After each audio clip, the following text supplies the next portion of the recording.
ఈరోజు వర్తమానం ఫాస్టింగ్లో దేవుని ప్రత్యక్షత చాలా బలమైంది. ఆమెన్. మనం ఉపవాసం ఉంటే లాభం ఏంటండి? దేవుని ప్రత్యక్షత కావాలా వద్దా మనకి కదా? నిన్న యోవేలు గ్రంథంలో రోదనం చేసి ప్రార్థన చేశారట.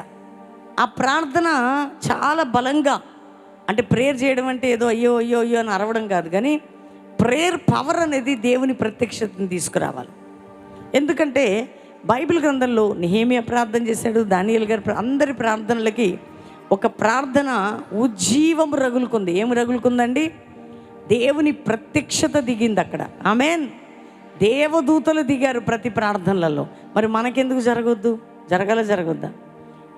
సంఘం ప్రార్థన చేస్తుంటే పేతురు గారి దగ్గర దేవదూతలు. రెండోదిగా పౌలు శీలలు గారు ప్రార్థన ఆరాధన చేస్తుంటే దైవ ప్రత్యక్షత బలంగా. కాబట్టి మనం కూడా ఈ అనుభవం వెళ్ళాలి.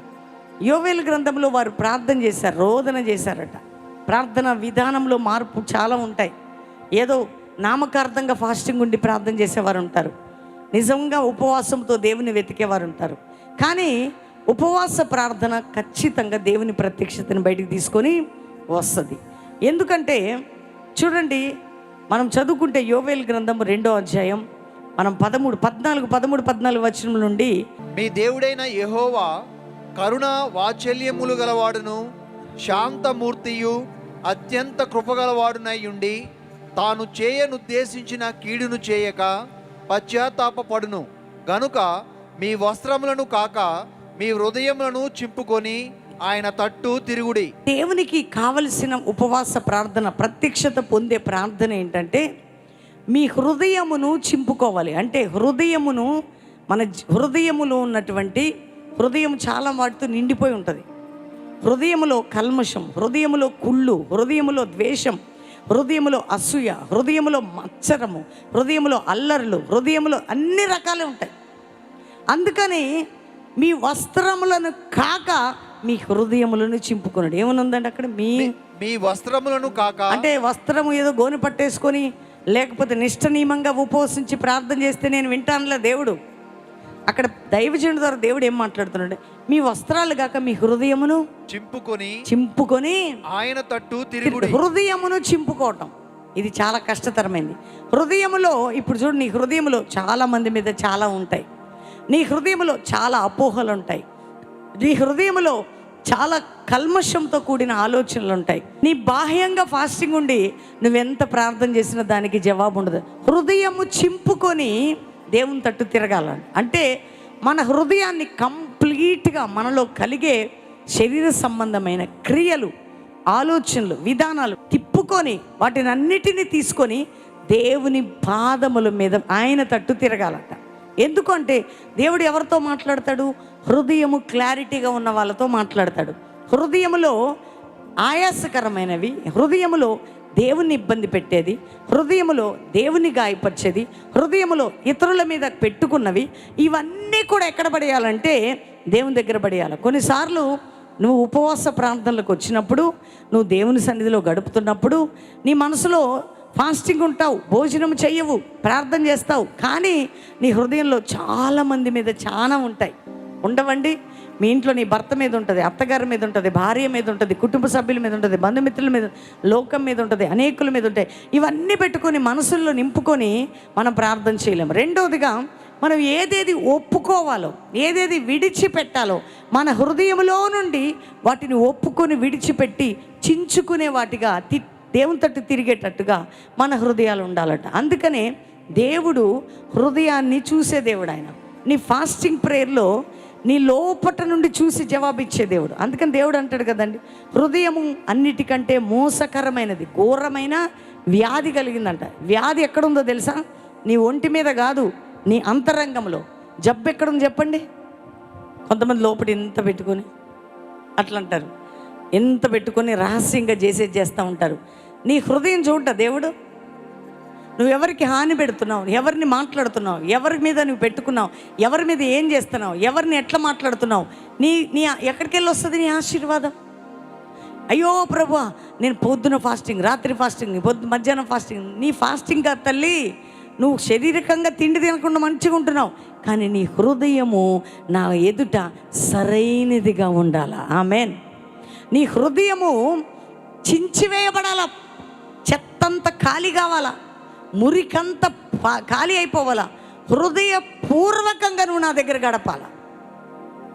అప్పుడు నేను నీ తట్టు తిరుగుతా. నువ్వు నన్ను అట్లా నీ హృదయముని చింపుకొని నా తట్టు తిరిగితే నేను నీ తట్టు తిరుగుతాను అంటాడు దేవుడు. అంతేగాని పైకి ఎన్నో ప్రార్థనలు, ఎన్నో మాటలు, ఎన్నో ఆరాధనలు, కానీ లోపల ఉండేది ఇంత. అందుకని దేవునికి ఇష్టం లేదు.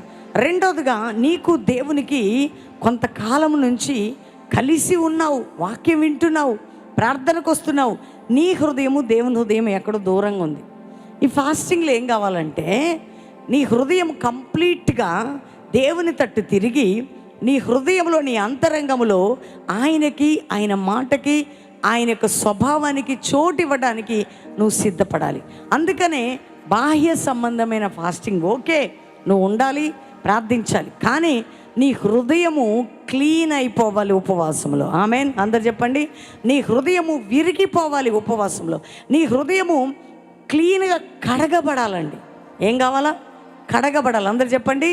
అస్సలు నీకు ఏది నీ మనసులోకి ఉన్నా తీసుకెళ్ళి ఎక్కడ పడేయాలా? దేవుని సన్నిధిలో తిరగాల, తిప్పబడాలా. అయ్యా, నా మనసులో ఇది కలుగుతుంది, ఈ భావన, ఈ బాధ, నిన్ను మోసం చేశా, కొన్నిసార్లు నీకు విరుద్ధంగా మాట్లాడా, నేను ఈ తప్పు చేశా, అనేకుల గురించి నేను చెడుగా మాట్లాడా, నేను పైకి మాట్లాడుతున్నాను కానీ పైకి బాగుందని చెప్తున్నాను, లోపల మాత్రం ఇంత పెట్టుకున్నా. దేవుడు ఎప్పుడు నీ లోపల చూస్తాడు. అందుకనే అంతరంగమును మనుషులట పైరూపం చూస్తారట, దేవుడు ఏం చూస్తాడండి? చెప్పండి అమ్మా. మీ హృదయం లోపట చూస్తాడట. చెప్పండి, ఎవరు చూస్తారు లోపట? నా లోపల ఎవరైనా చూస్తున్నారు ఇప్పుడు? హృదయంలో ఎవరు చూడట్లా.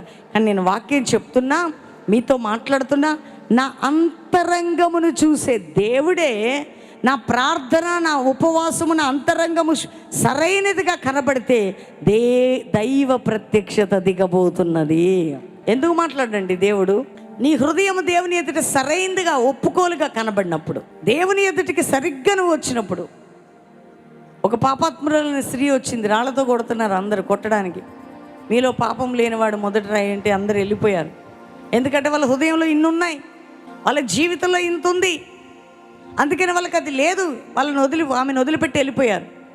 అప్పుడు ఆమె పశ్చాత్తాపముతో ఏడుస్తుంది. పాపం, ఆమె హృదయం విరిగి ఏడుస్తుంది. అయ్యా, వాళ్ళలాగా నేను యోగ్యురాల్ని కాదయ్యా, నేను అపవిత్రురాల్నే, నేను పనికిమాలిదానే, నేను పరిశుద్ధత లేనిదానను. దేవుని కనికరం ప్రత్యక్షత ఆమెకు దొరికింది. వీళ్ళ హృదయాలు సరిగ్గా లేవు, వీళ్ళు ఒప్పుకోలే, అందుకే ఆ రాయి అక్కడ పడేసి వెళ్ళిపోయారు. కానీ ఈమె హృదయం మాత్రం విరిగిపోయి ఏడుస్తూ ఉంది దేవుని సన్నిధిలో. విరిగి నలిగిన హృదయముతో దేవుని బలిపీఠం పట్టుకుంటుంది ఆమె. అందుకనే విరిగి కుమిలి ఏడుస్తున్న ఆ సహోదరిని ఆమెను చూసి యేసుప్రభు ఏమన్నాడంటే, అమ్మ, ఎవరు నిన్నేమనలేదా? అనలేదయ్యా, నేను కూడా ఏమనను, నీ పాపాలు క్షమించబడ్డావు, నువ్వు ఇక సమాధానం కలిగిన దానివై వెళ్ళిపోమన్నాడు. ఏమొచ్చింది ఆమెకి? వాక్కు రిలీజ్ అయింది. ఆమెన్. ఏమొచ్చిందండి ఆమెకి? వచ్చిందా? పాపంతో వచ్చింది ఆమె, శాపంతో వచ్చింది ఆమె, ఆమె భయంకరమైన పాపిగా పట్టబడింది.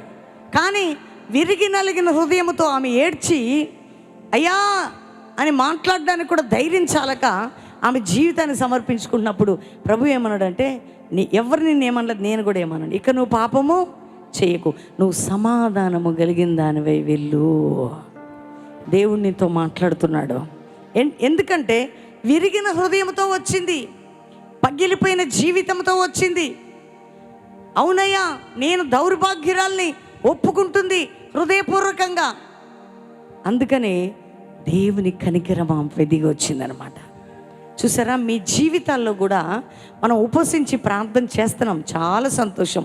మన హృదయము కఠినత్వాన్ని, క్రోధాన్ని, కోపాన్ని, ద్వేషాన్ని, మచ్చలని అన్ని పక్కకు పెట్టి, అయ్యా నా జీవితం ఎక్కడ సరిలేదు, విరగగొట్టి పగలగొట్టి పరిశుద్ధపరిచి నీ స్వభావములో నన్ను మార్చు ప్రభు అంటే, దేవుడు నీ హృదయంలో ఒప్పుకోలు చూసి బాహ్యమైన నీ ఫాస్టింగ్ కూడా అంగీకరించి దేవుని ప్రత్యక్షత నీకు ఇవ్వబోతున్నాడు. అందుకని యోవేలు ప్రవక్త మీ హృదయములను మీ యొక్క బట్టలు కాక మీ వస్త్రములు గాక మీ హృదయములను చింపుకొని ఆయన తట్టు తిరుగుడి. ఆయన తట్టు. ఎవరి తట్టు? ఈ ఉపవాసంలో ఉండే వాళ్ళ తట్టు వీళ్ళ తట్టు చూస్తే లాభం లేదు. హృదయం తిప్పుకోవాలట, ఆయన తట్టే తిరగాలట.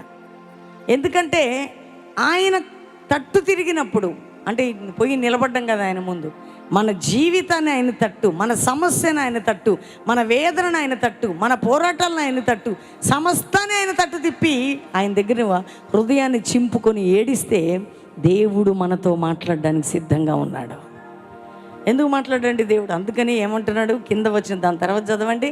ఒకవేళ ఆయన మనస్సు త్రిప్పుకొని పశ్చాత్తాపపడి మీ దేవుడైన యెహోవాకు తగిన నైవేద్యమును పానార్పణమును మీకు దీవెనగా అనుగ్రహించును. చూడండి పైన ఏమన్నాడు? ఒకవేళ ఆయన మనసు, ఇప్పటివరకు ఆయనకి మీ మీద కోపం ఉండొచ్చు, ఆ ప్రజల విషయంలో ఇప్పటివరకు మీరు చేసిన పనులకు విసుగు వచ్చుండొచ్చు. అయితే మీరు పశ్చాత్తాపడి మీ దేవుడైన యెహోవాకు తగిన నైవేద్యం. ఏ నైవేద్యం అండి? తగిన నైవేద్యం. నైవేద్యం అంటే ఏంటి? స్తుతి, ప్రార్థన, విజ్ఞాపన, ఆరాధన, అర్పణ. అంటే మీరు తగిన నైవేద్యం పానార్పణమును మీకు దీవెనగా అనుగ్రహించు. ఎందుకు ఇవ్వడు ఆయన? యెహోవాకు తగిన నైవేద్యం ప్రాణార్పణం. మీరు కానీ ఆయన మనసు తిప్పుకుంటాడు. మీరు కానీ ఈ విధంగా చేస్తే పానార్పణముగా మీకు దీవెనగా అనుగ్రహించను. ఎందుకు? సమస్తము మన లైఫ్లో అటువంటిది ఇవ్వాలి. ఆయన మనకి అనుగ్రహించడమే కాక కింద ఏమంటే ఇవ్వడని ఎవరు చెప్పగలరు మీకు? చాలామంది అంటారు ఉపవాసమునకు బాకా ఊది పిలిపిస్తున్నారు వాళ్ళు. బాకా అంటే ఆ రోజుల్లో ఊదితే అందరు కూడా వచ్చేవాళ్ళండి. మన పల్లెటూర్లలో ఏదన్నా చెప్పాలి అంటే డప్పు కొట్టి వేస్తూ ఉంటారు, అంత చాటిస్తారు. ఫాస్టింగ్ ప్రేయర్ అంటే అంత బాకా ఊదితే ఎక్కడెక్కడ ప్రజలందరూ వచ్చేవారు. అయితే సియోనులో బాకా ఊదుడి ఉపవాస దినమును ఏం చేయాలి? ప్రతిష్ఠించుడి. వ్రత దినమును నియమించి ప్రకటన చెయ్యండి. ప్రత్యక్షత రావాలి అంటే ఏ దినాల కొరకు ప్రకటన చేయాలట? ఫాస్టింగ్ ప్రేయర్ అంటే రారండి, ఆశీర్వాద ప్రార్థన అంటే వస్తారు ఈ జనం. ఉపవాస ప్రార్థన లేకుండా, మీరు విజ్ఞాపన, ప్రార్థన, అర్పణ లేకుండా మీకు దీవెనకరముగా అర్పణ లేదు, బ్లెస్సింగ్ లేదు, ప్రత్యక్షత లేదు. ఎందుకంటే ఇక్కడ బాగా ఊది ఏమని అంటున్నాడంటే ఉపవాస దినమును ప్రకటించుడి, వ్రత దినమును నియమించి ప్రకటన చేయుడి. అందరికి ప్రకటన చేయండి, చెప్పండి, రండి రండి రండి రండి రండి. దేనికి? జనులను సమకూర్చుడి. అందరు చెప్పండి ఈ మాట. దేనికి జనులను సమకూర్చేది? దేనికమ్మా? తినటానికా? చెప్పండి. ఎంజాయ్ చేయడానికా? దేనికట? జనులను సమకూర్చుడి, సమాజ కూటము ప్రతిష్ఠించుడి. ఇక్కడ వరకు ఆపుదాం. ఇదేం ఫాస్టింగ్ ప్రేయర్స్ అండి? పని పాట లేదండి మీకంటే? బైబిలే చెప్తుంది జనులను సమకూర్చుడి. చెప్పండి చెప్పండి. జనులను గట్టిగా చెప్పండి. జనులను మా బాధ్యత కాదు, ఏదో లైవ్లో చెప్పుడు కాదు, యూట్యూబ్ ఫేస్బుక్లో చెప్పుడు కాదు. మీరు జనాల్ని సమకూర్చుకోవాలి ఉపవాస ప్రార్థనకి. సమాజ కూటమి ప్రతిష్ఠించుడు. ఏ కూటాలు? సమాజ కూటమి ఉపవాస ప్రార్థనలని ఈ దినాల కొరకు మనం కూడుకొని ప్రార్థన చేయాలట. ఆమేన్. ఒంటరిగా నువ్వు చేస్తావు, ఎంతగానో చేయగలుగుతావు. అది ఒంటరి ప్రార్థన. సెల్ఫ్గా చేసేటప్పుడు బాటంగా చెప్పొద్దు. ఇది సమాజముగా కూడి చేసే ఉపవాసం. ఇది సంఘము, ఆ సార్వత్రిక సంఘం అంతా చేసే ఫాస్టింగ్. దీనికి పరలోక దర్శనము దిగబోతున్నది, పరలోక ప్రత్యక్షతలు దిగబోతున్నాయి, పరలోక వరములు దిగబోతున్నాయి, పరలోక ఫలములు దిగబోతున్నాయి, పరలోక దూతలు దిగబోతున్నారు, పరలోకము నుండి వాక్కు రిలీజ్ కాబోతున్నది. సంఘముగా కూడుకునే దినాలే దినాలు. దేవుడు మనతో మాట్లాడుతున్నాడు. కాబట్టి ఈరోజు మీరు అలసిపోయారా? మీ జీవితాల్లో ఎందుకు ఫాస్టింగ్? ప్రత్యక్షత రిలీజ్ అవుతుంది, దైవ ప్రత్యక్షత. దేవుడు మనతో మాట్లాడుతున్నాడు. దీవెనకరమగు బ్లెస్సింగ్, ఆత్మ సంబంధమైన వరములు, ఆత్మ సంబంధమైన బలమును, ఆత్మ సంబంధమైన ప్రభావమును, ఆత్మ సంబంధమైన శక్తిని దేవుడు మనకు అనుగ్రహించబోతున్నాడు. నువ్వు మామూలుగా వస్తావు ఈ ప్రేయర్కి, సమస్యలను నెత్తి మీద మూట పెట్టుకొని వస్తావు, అట్లా నీ హృదయాన్ని చింపుకొని ఏడుస్తావు. ఈ సమస్యలు ఎక్కడికి పోతాయో? నీ హృదయం క్లీన్ అయిపోతుంది, నీ ఇల్లు క్లీన్ అయిపోతుంది, నీ జీవితం క్లీన్ అయిపోతుంది. ఇవన్నీ క్లీన్ అయిపోలేక నీ సమస్యలు కనపడవు. ఒక దిక్కు నుండి వచ్చింది 7 దిక్కులు వెళ్ళిపోతూనే ఉంటాయి అవి. అందుకే దేవుడు ఈరోజు మనందరినీ సిద్ధపరుస్తున్నాడు. దేవుని బిడ్డలారా, ఉపవాస సమాజ కూటముగా కూడుకోవటానికి మనల్ని ఎంకరేజ్ చేస్తున్నాడు. ఎవరన్నా నిరుత్సాహపరిచారా? ఎందుకు పోతావు అంత దూరం? ఎక్కడ పోతావు? ఇంట్లో ఉండి చేసుకోలేవా? ఇంట్లోకి రాదా నీకు ప్రార్థన? రాదని చెప్పండి. అందరం కూడుకునేది ఒకటి ఉంటుంది, ఒంటరిగా చేసుకునేది ఒకటి ఉంటుంది, అందరం కలిసి చేసేది ఒకటి ఉంటుంది. ఏది ఏమైనా ఈ ప్రార్థనలో ఒక విజయవంతంగా మార్చబడాలా. పరలోక ద్వారాలు నీ కొరకు నా కొరకు తెరవబడాలా. ఆమేన్. మీ అందరి కోసం నేనేదో ప్రార్థన చేయడానికి పిలవడం కాదు ఇది. ఇక్కడ పిల్లలు, పెద్దలు, వృద్ధులు, తల్లులు, తండ్రులు అందరూ ఏకముగా కూడి ప్రార్థించుటకు ఈరోజు దేవుడు నీతో మాట్లాడుతున్నప్పుడు ఎంతమంది సిద్ధపడుతున్నారండి ఈ రాత్రి? ఎంతమంది ప్రిపేర్ అవుతున్నారు ఈ రాత్రి? ఎంతమందికి ఆశ ఉంది ఈ రాత్రి? ఎంతమందికి నమ్మకం కలుగుతుంది ఈ రాత్రి? ఎంతమందికి గడపాలని తృష్ణ కలుగుతుంది? నువ్వు ఎట్లా గడుపుతావు అట్లాంటి కార్యం చూడబోతున్నావు. కాబట్టి ఈ రాత్రి అలసిపోయారా, ఓడిపోయారా, కృంగిపోయారా? కానీ నీ ఉపవాసంలో దైవ ప్రత్యక్షత నీకు రిలీజ్ కాబోతుంది. దైవ వాక్కు నువ్వు పొందుకోబోతున్నావు. ఎలా పొందుకుంటావు? నీ హృదయం విరిగినప్పుడు, నువ్వు నిజమైన ప్రార్థనగా చేరినప్పుడు, సమాజముగా చేరి ప్రార్థన చేసినప్పుడు, కూటముగా కూడుకొని వేడుకున్నప్పుడు ఖచ్చితంగా దేవుని కార్యమును, దేవుని కూడుకొని మనం వేడుకుంటున్నప్పుడు ప్రభు ఆగుతాడండి. ఆయన బిడ్డలందరూ ఒక దగ్గర చేరి మొరపెడుతుంటే ఆయన మనసు ఆయన పిల్లలపై దిగబోతున్నది. ఆమేన్. అందరం లేచి నిలబడదాం. నన్ను తాకయ్యా దేవా, నన్ను దర్శించయ్యా దేవా, నా ప్రార్థనలు మార్పు దయచేయ్యా. ఇప్పుడే నువ్వు అట్లా ప్రార్థిస్తుండగానే ఎవరు రోగులున్న దేవుడు స్వస్థపరచబోతున్నాడు, ఎవరు ఇబ్బందులున్న విడిపించబోతున్నాడు, ఎవరికి పోరాటం ఉన్న తొలగిపోబోతున్నది. థ్యాంక్ యూ ప్రభా. ఇచ్చిన మెసేజ్ ప్రతి హృదయంలో స్థిరపడును గాక, ప్రతి మనస్సు మారిపోవును గాక, ప్రతి హృదయంలో దైవకార్యం జరుగును గాక, ప్రతి వ్యక్తి మార్చబడును గాక. హృదయాలు మండుచు తిరిగి నలిగి నీ తట్టు తిప్పబడే వారిగా ఉందురుగాక. అట్టి విధంగా మీరు జరిగించండి. ప్రతి బిడ్డని లేవనెత్తండి. లైవ్లో ఉన్నవారు, ఇక్కడ ఉన్నవారు ఇదే మనసుతో తిప్పబడి నీ గొప్ప కార్యాలు చూచుదురుగాక అని యేసు నామములో అడుగుచున్నాం తండ్రి.